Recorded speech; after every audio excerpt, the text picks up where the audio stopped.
Om Devaji, Sheshnag Yoga Center, Sheshnag.com. What on earth is Kundalini? This video is about being a God Incarnate. I don't even know what the concept means. No, I do actually. If you look historically, there was this cruiser in Egypt called Thoth, where our word thought comes from in this culture. What did Thoth carry? He carried a staff. What did he carry? The staff of Hermes Trismegistus. Wow. What is that staff today? It's represented by the medical symbol.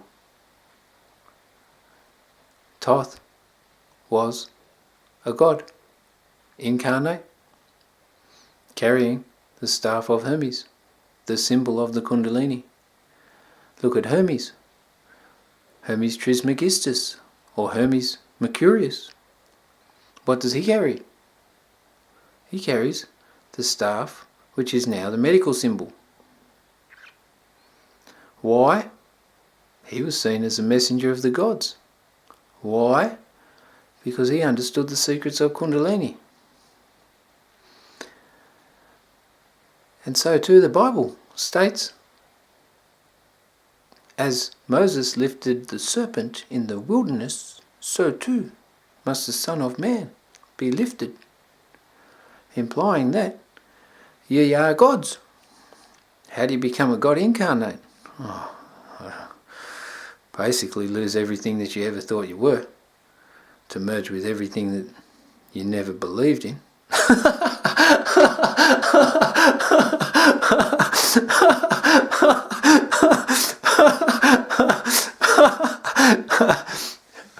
How am I a God Incarnate? Well, I've written 4 books about it. They're a bit old now. I've written them maybe 10 years ago. Gone through a whole lot of hell since then, to do with misidentification and trying to assimilate into a culture that's contrary to being human. But ultimately, once your Kundalini's awakened, fully awakened, I'm not talking about partially awakened or unlocking one of the grantees. I'm talking about what I just said. Working out that you're not everything that you ever were, and merging with everything that you never believed in. Once it happens, you know that you are everyone. You live in a world that is aware and works through a mind that does not manipulate or exploit another being.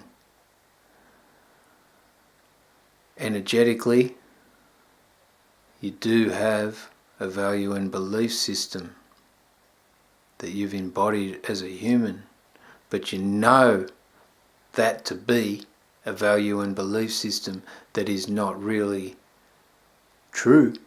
It's just your own truths, and truth is relative for everyone. When you do become a God Incarnate, when your Kundalini does fully awaken, then you are able to create anything at will. Sounds scary. It is. It's confrontational too. It's nothing to do with the information that I was fed for the first 26 years of my life.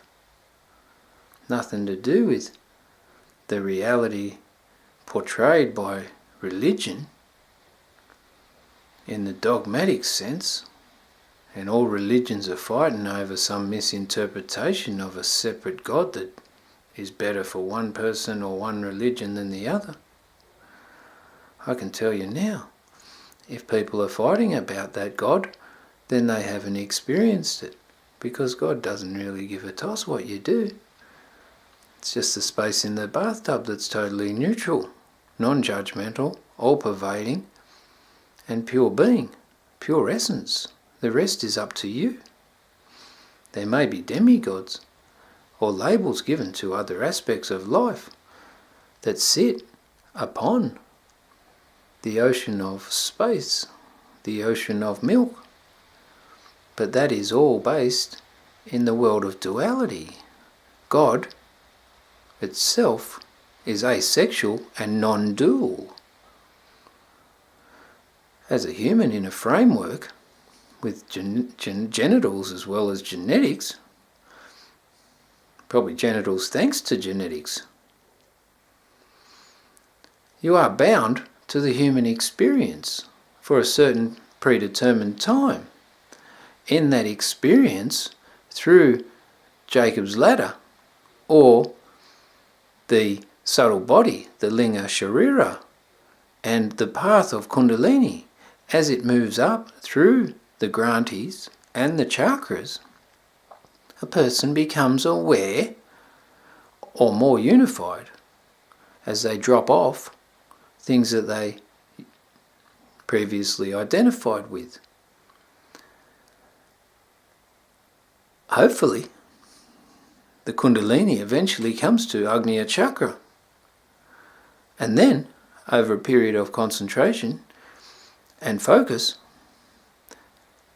the kundalini moves from Agnya chakra to Sahasrara chakra, blows out the top of the skon, and you merge with all that there is. And at that point, you become a Jivan Mukti, where the Jivatma, the individual soul, ceases to exist thanks to merging with the great universal being. Whether it's your lower self merging with your higher self, whatever it is, it doesn't really matter. All I know is that when the physiology happens, the Kundalini allows you to become aware of your connectedness and the reality that when you are conscious, then you can create and manifest real life experiences. That way you become a God Incarnate. That way you see Hermes and Thoth as gods incarnate, because they're carrying the sucker of the staff, which is stolen from India. There's a video on that, but it doesn't matter. It's the Kundalini sign. The energy, central column, Sushumna, the two serpents, Ida and Pingala, moving through the chakras to come to rest, pointing at Agnya chakra before it blows out Sahasrara chakra. That's how you can be a God Incarnate. You can quote me on that. Lose everything that you ever were to merge with everything that you never really knew existed. Peace.